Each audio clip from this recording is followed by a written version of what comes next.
नमस्कार, मैं हूं आपके साथ स्नेहिस्ट्रयाश। आयोन भारत बिहार झारखंड देख रहे हैं आप। बिहार की राजनीति में एक बार फिर भूचाल आया है। इस बार इसे लाने वाले हैं राष्ट्रीय लोक जनशक्ति पार्टी के राष्ट्रीय अध्यक्ष और पूर्व केंद्रीय मंत्री पशुपति पारस। एनडीए से नाता तोड़ने के बाद पहली बार उन्होंने प्रधानमंत्री नरेंद्र मोदी पर सीधे निशाना साधा। पटना में आयोजित एक गर्मागर्म प्रेस कॉन्फ्रेंस में पारस ने जिस अंदाज में पीएम मोदी और एनडीए सरकार पर हमला किया, उसने सियासी गलियारों में सनसनी फैला दी है। पारस ने तीखे लहजे में कहा, पीएम मोदी चाहे जितनी बार बिहार आ जाएं, जितनी रैलियां कर लें, अब कुछ नहीं बदलने वाला। बिहार की जनता अब जाग चुकी है और इस बार सत्ता का परिवर्तन होकर रहेगा। उन्होंने यहां तक कह दिया कि बिहार में अब सुशासन नहीं, कुशासन का बोलबाला है और अपराधी पूरी तरह बेलगाम है। एनडीए सरकार पर सीधा हमला करते हुए उन्होंने कहा कि सरकार दलितों और पासवान समाज के खिलाफ काम कर रही है और अब रालोजपा इस अन्याय के खिलाफ मोर्चा खोल चुकी है। सबसे चौंकाने वाली बात यह रही कि पारस ने पहली बार महागठबंधन में जाने के संकेत दिए। उन्होंने कहा कि रालोजपा 2025 के विधानसभा चुनाव किसी गठबंधन के तहत लड़ेगी, लेकिन ये गठबंधन कौन होगा, इस पर फिलहाल उन्होंने रहस्य बनाए रखा। हालांकि उनके शब्दों से यह साफ झलक रहा था कि वो भाजपा के साथ नहीं बल्कि सामाजिक न्याय की ताकतों के साथ कंधे से कंधा मिलाकर चलना चाहते हैं।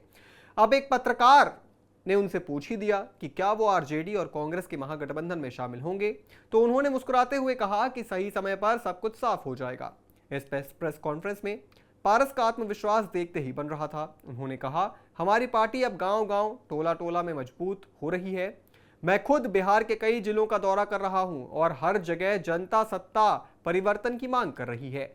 लोग परेशान हैं, नाराज हैं और अब बदलाव चाहते हैं। पारस ने यह भी दावा किया कि रालोजपा सत्ता परिवर्तन की सूत्रधार बनेगी, यानी इस बार वो भागीदारी नहीं बल्कि बिहार में नई सरकार के निर्माता बनने की भूमिका में है। पशुपति पारस की नाराजगी की जड़ें लोकसभा चुनाव 2024 से जुड़ी हैं, जब एनडीए ने उनकी पार्टी को लगभग नजरअंदाज ही कर दिया।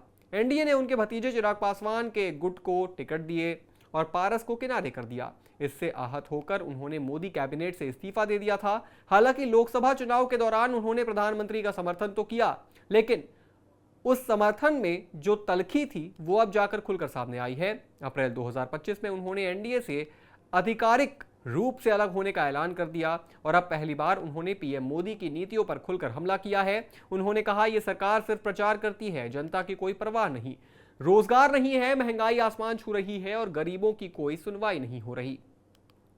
अब सियासी पंडितों की नजरें इस बात पर टिकी हैं कि पशुपति पारस आखिर किस गठबंधन का दामन थामते हैं। क्या वो तेजस्वी यादव और कांग्रेस के साथ आकर बिहार की राजनीति की नया समीकरण उनको देंगे बिहार को, या फिर कोई तीसरा मोर्चा तैयार करेंगे। एक बात तो तय है, पशुपति पारस अब खामोश रहने वालों में नहीं है। वो मैदान में उतर चुके हैं और उनकी राजनीति अब सिर्फ चिराग के विरोध तक सीमित नहीं बल्कि एनडीए और प्रधानमंत्री नरेंद्र मोदी के खिलाफ खुली चुनौती बनकर सामने आई है। बिहार की राजनीति में अब असली लड़ाई पासवान बनाम पासवान और एनडीए बनाम सामाजिक न्याय की होती जा रही है।